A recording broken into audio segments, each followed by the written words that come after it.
So in this tutorial, we're going to learn how to render an architectural plan using Photoshop. The plan we're going to work on is a plan that we drew in a previous tutorial on AutoCAD. If you have that plan, go ahead and use it. If you haven't got the plan, you'll find the link to it down underneath the window here, and we'll work away. So I'm just going to presume that you've one way or the other, you have the plan. We're going to open it up now.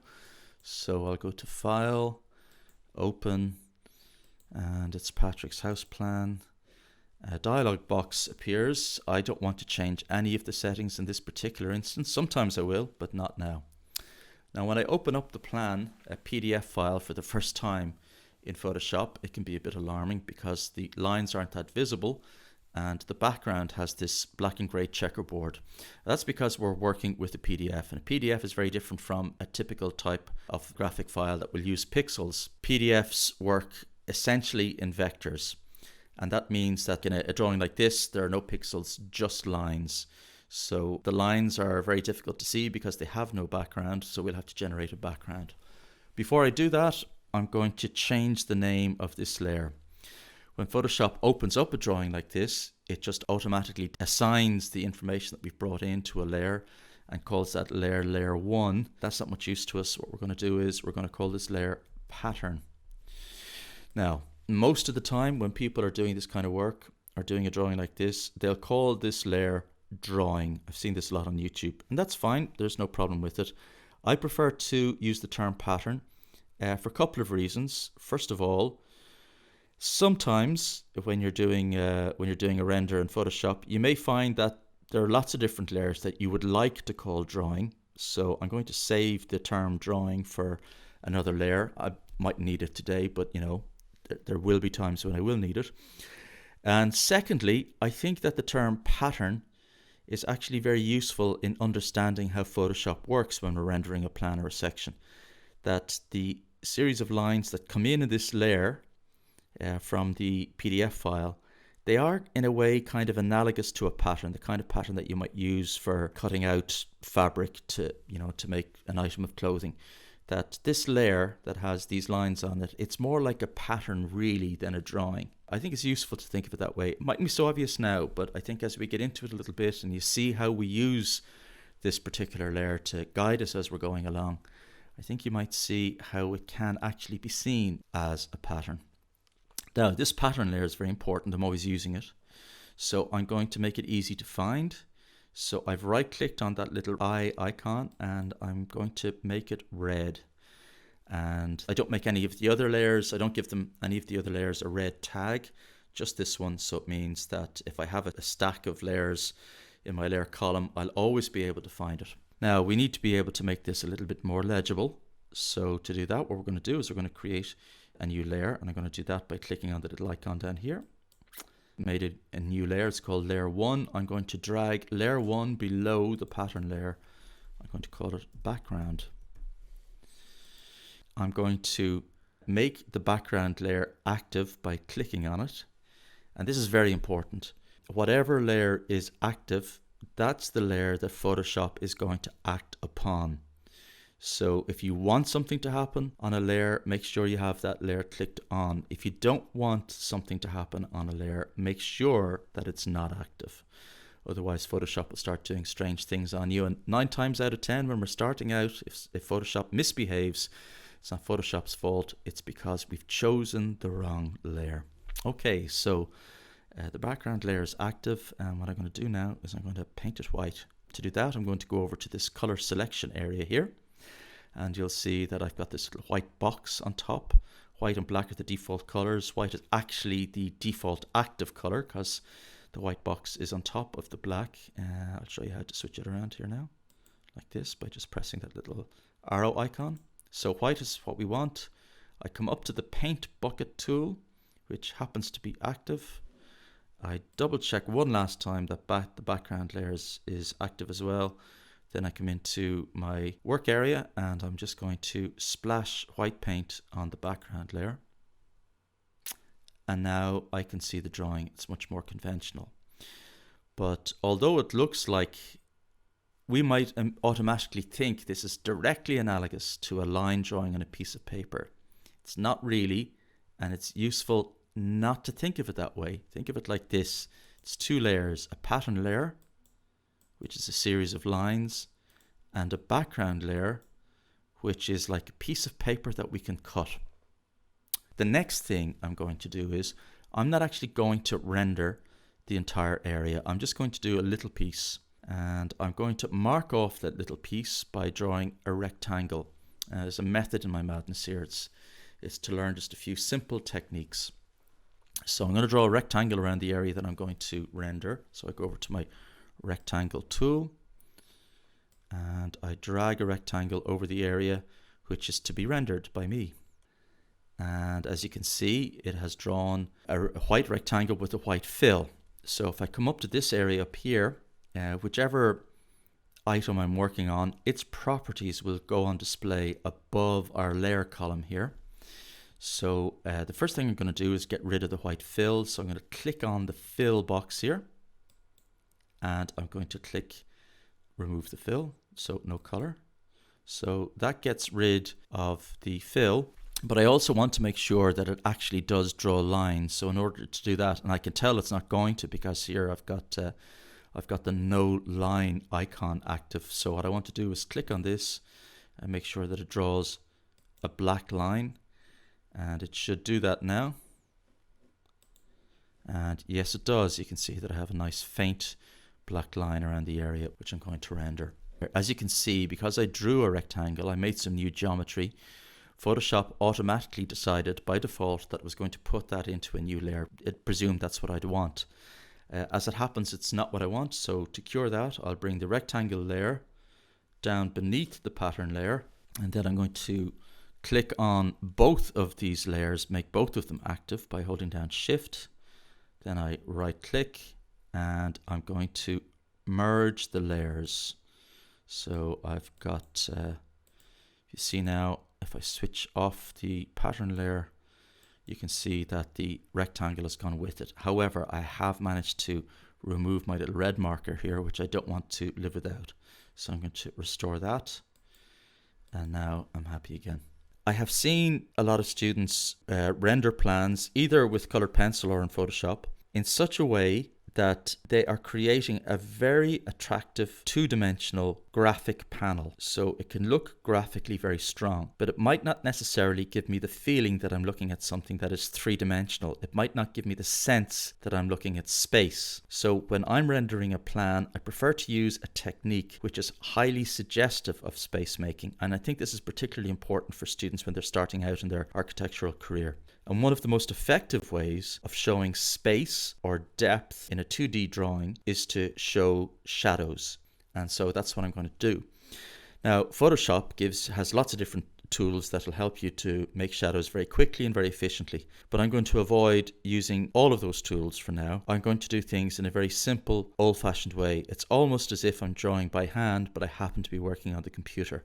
Okay, so we're going to start this whole thing off by drawing some shadows. Now, typically in my plan, I will have the shadows that relate to the walls.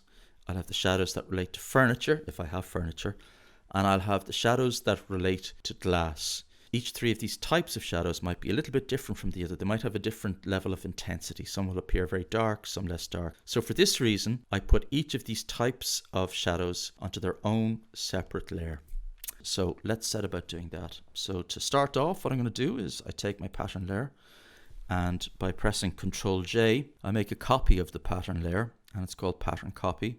I'm just going to rename it red for reasons you'll see now in a sec. I drag red down beneath pattern, and with red active, I come down to effects icon here, and I'm going to go up and choose stroke.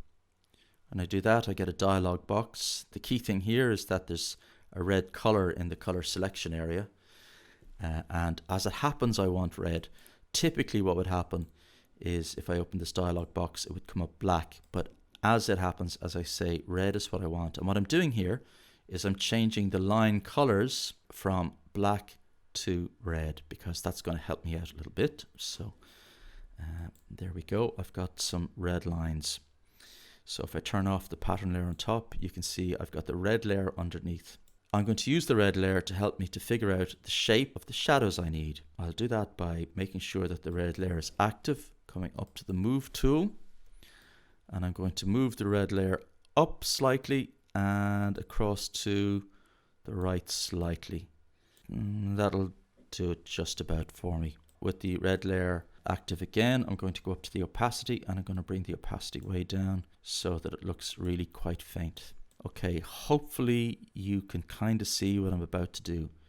I'm going to use the black lines of the plan, of the pattern, and the red lines of its copy to draw shadows. And I'm doing this by presuming that the sun is in the bottom left hand area of the drawing and it's shining in this direction and it's casting shadows towards the top right hand side. So now I'm going to use the pattern layer. I could use the red layer for this, doesn't really matter. And I'm going to use the polygonal lasso tool to draw some shapes, which I will then cut out of the background layer and paint black.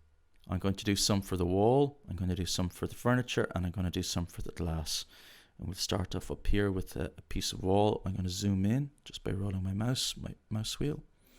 So I've got my pattern layer selected and I have the tool selected that I need. And I'm going to just draw around, linking the red lines with the black lines, making some patterns. Now I've completed that shape. I've made a nice closed shape there, and I know that it's a closed shape because when it is, Photoshop automatically makes these little ants crawl around it. I've created the shape that I want, but remember now, this shape that I've created is on a pattern layer, which is one of these line layers and has no information. I want to apply this pattern to a fabric layer, and a fabric layer is the background layer. I'm applying the shape to the background. I'm coming up here with my mouse, bringing my cursor into this work area. Right click. I'm going to make a layer via copy. And I'm immediately going to call that wall shadow. Okay, so I'm going to make the wall shadow layer active. I'm going to come across to my color selection area over here, and I'm going to go from white to black, come back up here and pick up my paint bucket, and I'm going to paint the area that I've just cut out. I'll undo that so we can see it again. I'm going to switch off the drawings and I'm going to switch off the background. So this is what I made. I made a layer with a shape on it which coincides with the shadow. And I'm going to paint that shadow black. Now obviously when I'm putting the final render together and putting some finishing touches and all of this, I don't want the shadows to be quite that black, but that's easily rectified. I'll just give you a quick heads up on how we're going to do that. By having the wall shadow layer selected, I go up to opacity and I bring the opacity down to a level that I can live with. So eventually when we get to it, that's how we'll do it. For now, I'm just going to leave it full black. So I have a wall shadow layer, I'm going to have a furniture shadow layer, and I'm going to have a glass shadow layer. Now I'm just going to add another little piece of wall, but then I'll leave you to do the rest of the walls. Now I'm doing this one more piece of wall because occasionally what will happen is that you'll go around and you'll do all of the wall shadows, and then you'll discover you've left out a piece of shadow. So you want to go back and grab that and add it to your layer. So if that happens to you, how do you do it? Well, this is how we do it. So I already have a wall shadow, but I want to add to it. So I'm going to do it like this. I'm going to switch the pattern layer on again, or at least make it active, and we'll just choose this little area up here because it's really rather simple. So I go back to my polygonal lasso tool, I have my starting point, go up to my red line. Now if I hold shift down as I'm bringing my line across, it'll keep it perfectly horizontal or perfectly vertical. You can set it to do 45 as well. I actually have it set to do 45, but that's not going to help you at the minute. So holding shift down, I get to this point. Holding shift down, I get down to this, get to a nice sharp point on the here at the inside edge of the shadow. Then I'm going to come back down to the actual wall itself. Hold shift down, and it has closed the shape for me.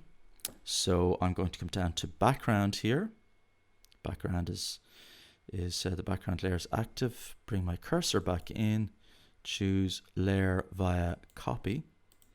So I have another layer here. Now, just so that we can see what we're doing again, I'm going to switch all the other layers off. I'm going to come over and get my paint bucket. I know it's got a black color already inside, so I'm going to click on the area that I want to paint. And you can see now that I've got two pieces of shadow, and I add the other layers. Everything becomes visible again. Now what I want to do is I want to make the wall shadow and layer 1, I want to make them one layer. So what I must do if I'm going to combine the layers is I must either have the shadows completely black or not at all. You want to combine these layers in such a way that the shadow qualities are identical. Otherwise you'll end up with something that looks kind of weird. So I've got the wall shadow layer selected, and I've got layer number 1 selected as well, both of them selected, and I did that by holding down Shift, and I right click and I merge the layers, and now both of those shadows are on the same layer.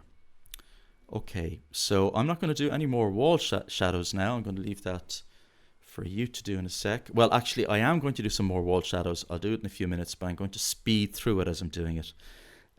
But I think just showing the technique of how to do it twice now, that should really be enough. You should really be able to do it from here on in. Okay, so I'll switch off my wall shadow, and now what I'm going to do is I'm going to create a shadow for some furniture, and we'll just zoom in now on our sofa here. So I'll click pattern. I'm going up to the lasso tool, start drawing some shadow.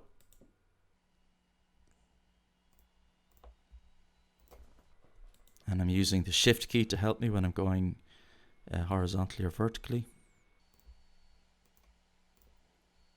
And I finish off the shape. So the little ants are crawling around means I've got the shape isolated. I'm going down to background. Make sure that the background layer is active. Bring my cursor back into the workspace and choose layer via copy. I'm going to call this furniture shadow. And I'll switch off the other layer so we can see it, and there it is. And I'm going to paint it black.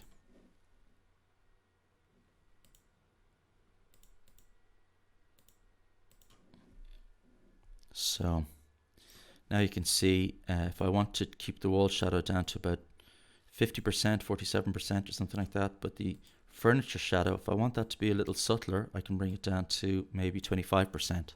So that's something I'll probably end up doing. So that's why I tend to keep these shadows, all the wall shadows on one layer, all the furniture on another, and all the glass on a third.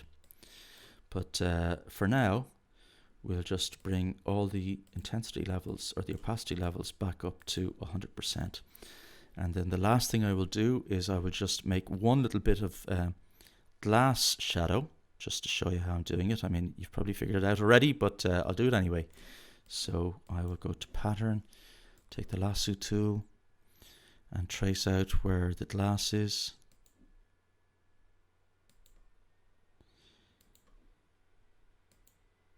I've drawn the area where I'm going to have my glass shadow, but I don't want my glass shadow to fall across this section of the wall. So what I'm going to do is I'm going to come up to the subtract option that I've got. When I'm using the selection tool, I can add or I can also subtract. So I'm choosing the subtract option here, and I'm drawing a little rectangle, and it's getting rid of the area where I don't want the shadow to appear. I come down to background, I come into the work area, I right click, I choose layer via copy. I'm immediately going to call this glass shadow. And again, just to show you what it is we're doing, we'll isolate that little piece of glass shadow that we've made, and now we're going to paint it black. And I switch on all the layers again, and you can see we have the beginnings of our shadows. Now I'll just show with glass, I'll probably bring the opacity right the way down to something like 17 or even less, depending on how the drawing looks at the end. Now, what I'm going to do for the next few minutes is I'm going to go around the area where we're shading. I'm going to pick up all of the shadows that I want. I'm going to just speed it up as I do it so that you don't have to sit through the whole thing, which would be rather tedious, but you do have to do the exercise yourself. So give it a go. If you get stuck, come back to the video. All of the operations that we've just carried out, they should be enough to be able to get you out of any kind of sticky situation you get yourself into. And pretty soon we'll end up with all of the shadows that we need. So I'll just see you in a few minutes.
Okay, we're back, and as you can see I've drawn in some shadows, and if you're following me you'll notice that there are a few places where I did fake it a little bit, and I'm not too proud to say that. And there's some areas that I left out that really I should have included, and that would include things like say the window mullions down here in this larger window. I also see that I left something out here, so this piece of cabinetry, which is actually a shelf, will cast some shadows on the floor, and I'm just going to pick that up before we go any further.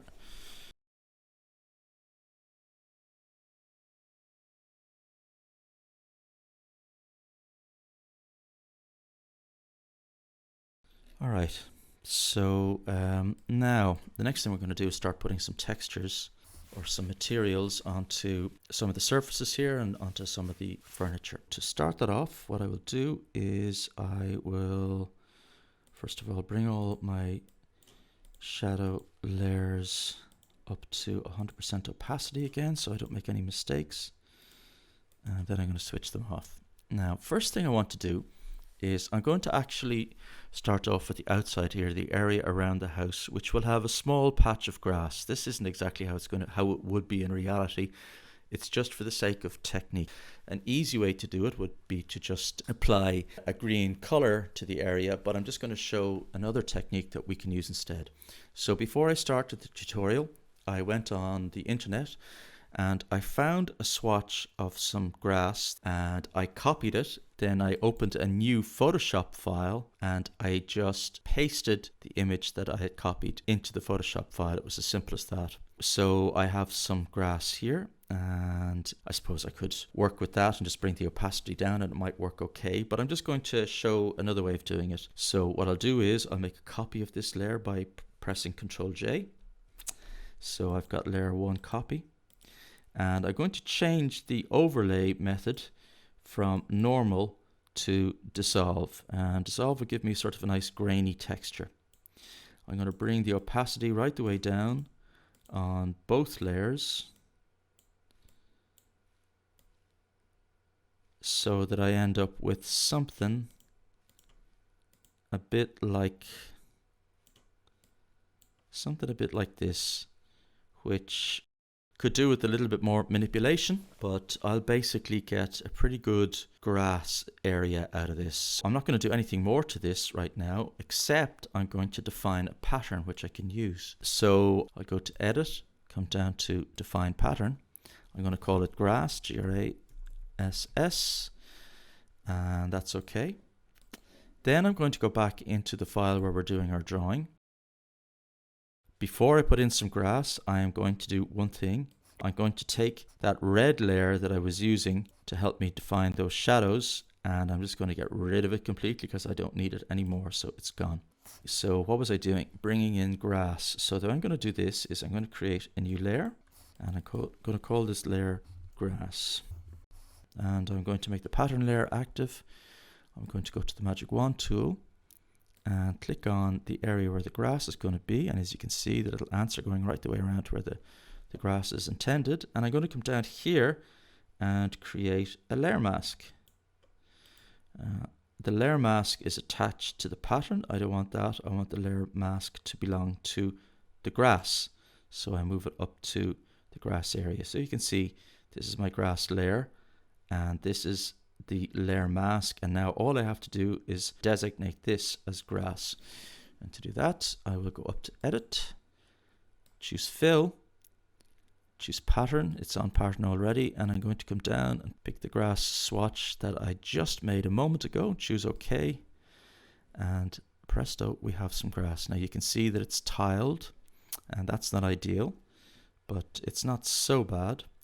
But what I'm going to do is, in between the grass icon over here and the layer mask icon over here, you can see that there's a little link sort of icon. I'm going to unlink these things, because if I do that, it gives me a little bit of flexibility to do some things with the grass layer. And as I'm doing this, I can see that I've managed to move a layer a little bit.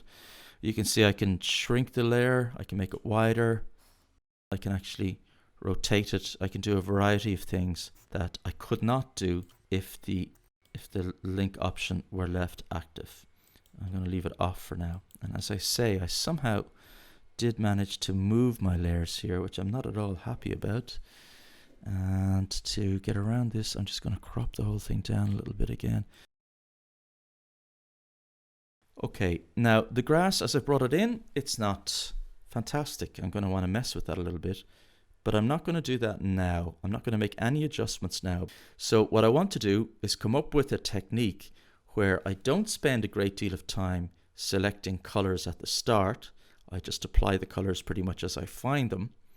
And then I have a few tricks at the very, very end, which will bring the whole drawing together very quickly. And I think this is a good way of going about it, because if you have this kind of a technique, a way of applying colors and textures sort of roughly, if you like, at the start, but then have a way of bringing it all together at the end, it means that you can figure out how much time you need to make a drawing. So in a typical week, if you're in college, if you've got a presentation on Friday and you're working Monday through Thursday, and then Thursday lunchtime comes and you realize that it's time to start making your presentation, well, it's no good doing that if you have 5 drawings to do, 5 sheets to do, and you know that one of those could take you weeks. What you want to be able to do is start off preparing your presentation at lunchtime on Thursday, knowing that the maximum that each sheet is going to take is an hour. And the only real way to do that is to not spend a whole lot of time worrying about the selection of colors and fabrics and patterns and so on, but to have a way at the very, very end to cheat it a little bit and to have a few tricks up your sleeve that will make the drawing look somewhat harmonious. So I'm kind of hoping, having said all of that, I'm kind of hoping that that's what happens here. It's not always guaranteed, but we'll do our best.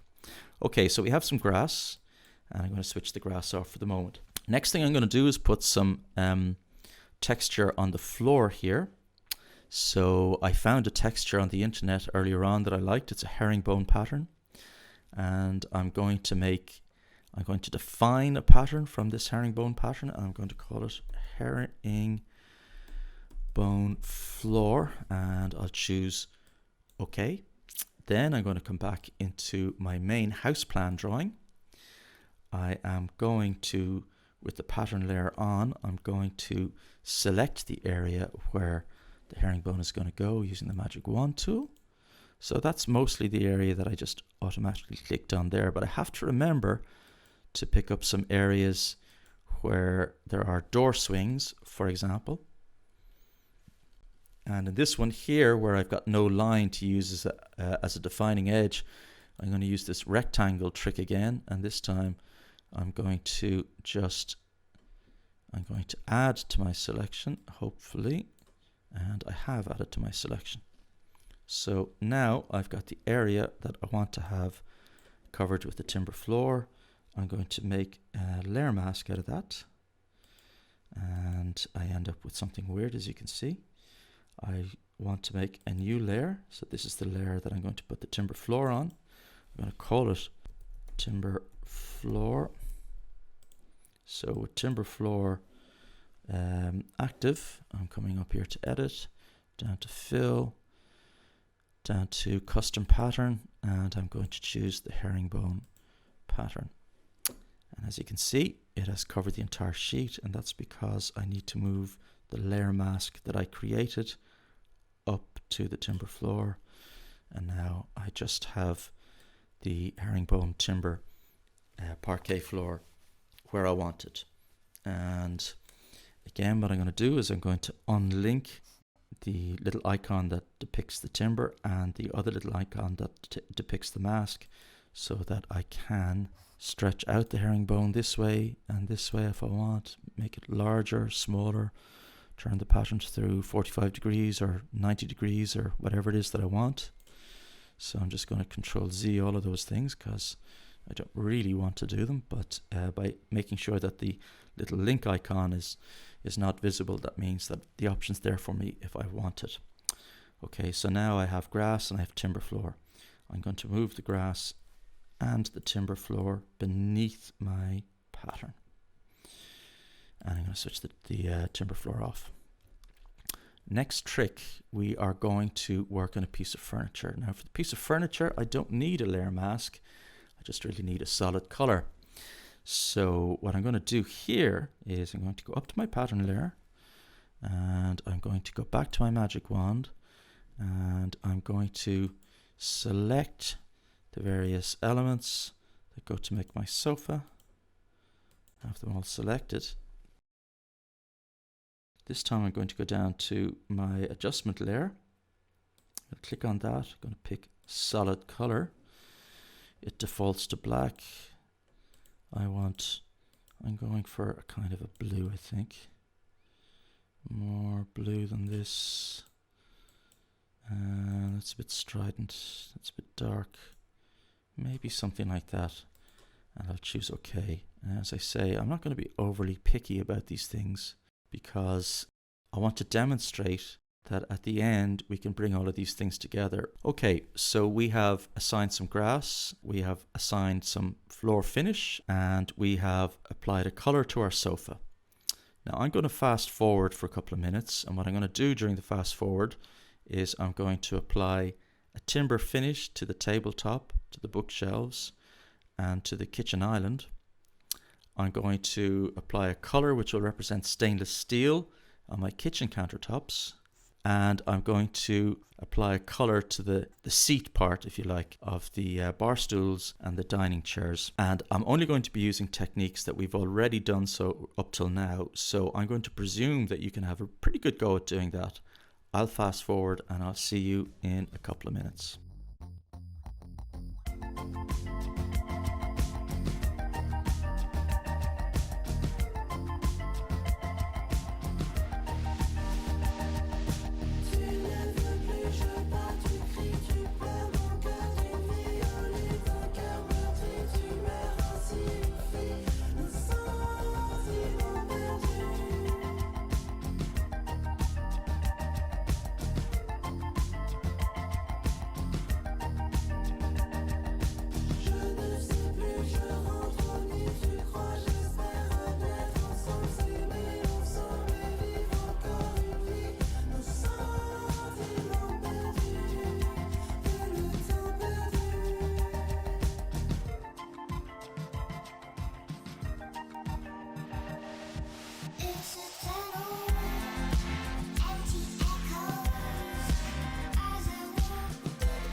Okay, we're back, and as you can see, I've got some pretty crude finishes applied to the various pieces of furniture and floor finishes and so on, countertops here. which aren't particularly nice, but we're going to try and demonstrate how we can bring them all together pretty quickly without being too fussy. And I noticed that I've missed a chair back here, so what I'm going to do with this one is I'm going to... Now, there's a whole bunch of different ways that I could do it, but what I'm going to suggest is, because this will happen to you very often when you're starting out in Photoshop, that you leave something out.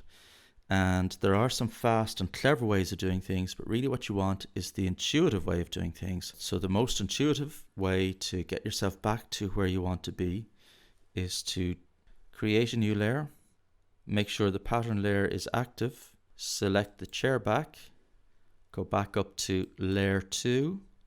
In layer 2, create a layer mask, click on the little icon here, which is going to give that layer mask a texture. Come up to edit, choose fill, away we go. This room needs a rug. So before I started this tutorial, I found a rug that I kind of liked, just something very, very basic, sort of an IKEA looking thing. And I copied it from the internet, and I'm just going to paste it now into the image by pressing Ctrl V. And up it comes, and as you can see, it's both too small and it has a margin around it.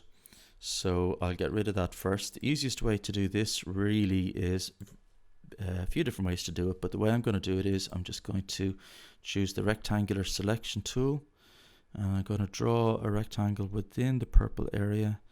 And when I pasted this rug in, you can see that it created its own layer. It's called layer number 3.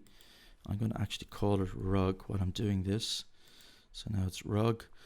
Now coming back, bringing my cursor back into the area that I drew the rectangle around, I'm going to right click and I'm going to select the inverse, and I'm going to delete the inverse. And now I just have the rug. Press Ctrl D, it gets rid of my ants. And I'll drag this up, and I'm just going to make it a little bit bigger by dragging down on the handles. And now I have a rug that's, yeah, it'll do. It's all the wrong color, as you can see. But what is crucial about it is that it's sitting on top of my sofa, and really it needs to be below my sofa. So to do that, I just bring the rug layer below the sofa layer, and now it looks like it's on the ground. So far, so okay-ish.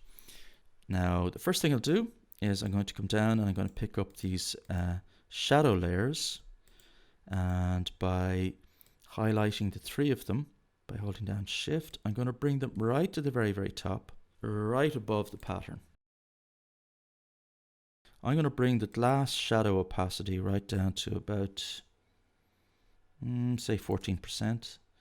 I'm going to bring the furniture shadow opacity down to about, yeah, maybe say 25%. And I'm going to bring the wall opacity down quite a bit too. So down into the 40s somewhere, and come out a little bit. Yeah, maybe that might be about right.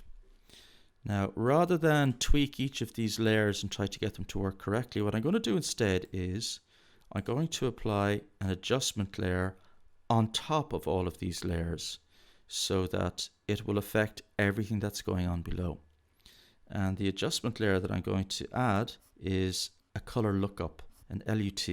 So I click on the color lookup option, and I notice that up in the properties area here, we've moved into LUT mode. Now there are some LUT presets already installed in Photoshop, and I'm going to work with one of them. Now if we go down through these, you'll see how they work. If I press on the 2-strip look, you'll see that it actually affects my entire image by removing some colors. That's a 3-strip look, a bleach bypass, which I can't really work with, candlelight look. The bottom line is that I can choose one of these things which I think is closest to the kind of general feeling I want to get from my drawing. But I'm just going to choose that one that just caught my eye a second ago. I think it was Crisp Winter Look. No, it wasn't Crisp Winter Look. Was it Drop the Blues? Drop the Blues. Now, I think I can kind of work with that. Now, what I don't like about the image at the minute, I mean, that's almost presentable. What I don't like about the image is that timber. So I'm going to come down and I'm going to deal with that timber separately. Now, I'm going to actually, that timber, you can remember, was on 2 different layers. Most of it was on the first layer, layer 1, and then this tiny little bit up here was on layer 2. So I'm just going to combine the layers. So I'll merge the visible layers. Now what I'm going to do is I'm going to add an adjustment layer just to that layer alone. I'm going to start off with vibrance, I think. Now when I do this, I've created an adjustment layer which I want only to apply to these timber finishes. So to make sure that that's what happens, I'm going to right click on the adjustment layer that I've made, and I'm going to say create a clipping mask. That means that it won't affect everything below it. It'll only affect the timber that I want it to affect. So with vibrance selected, I'm going to come up here to my vibrance settings or my vibrance properties, and I'm going to bring the vibrance down so it's not quite so strident. And I'm thinking, yeah, that looks like something that I might have done on purpose. I'm not going to argue with that too much. That's okay. And maybe those red seats, perhaps they're a little bit too something as well. So I'm going to come down and create an adjustment layer for those. I think maybe I'll go vibrance with these as well. So I'm creating a vibrance adjustment layer. I'm going to right click and create a clipping mask. And then I'm going to bring the saturation down on that a bit. Yeah, I think that'll do me. And maybe I just want to make that sofa pop a little. So the sofa, I will create, what'll I do there? I will create maybe brightness and contrast. I will create a clipping mask, and I'll make it brighter and maybe a little bit contrasty as well. Now, that's not bad. And I haven't spent an awful lot of time creating this image. You know, if I were to use all the various different effects that are available to me in Photoshop using gradients and so on, it takes so long to get those gradients to look really well, unless you're very, very good. You know, you have a great eye, or you're naturally talented, you're a born Photoshop talent. Otherwise, it can take forever. So you really have to have a fast technique. And I find this particular technique is really quite fast. It'll get you out of a situation pretty quickly. Now, let's say I'm not overly satisfied yet with how that LUT, that LUT, that color lookup is working. Well, I can add another adjustment layer on top of the LUT. So how I would do that is I would come down to the adjustment layer, and this time I think maybe I'll choose something like exposure, and we'll see how that works. So exposure sitting right at the top. When an adjustment layer is sitting right on the top, that means it's going to affect everything that's going on beneath it, unless I create a clipping mask, which I am not going to do in this case. So I could change the exposure a little bit. So I could make it look a little bit saturated, a little bit more drained, a little bit more colorful. But you know what? I think I'm just going to leave that the way it is, and that's what I'm going to present tomorrow for my review. Okay, thanks.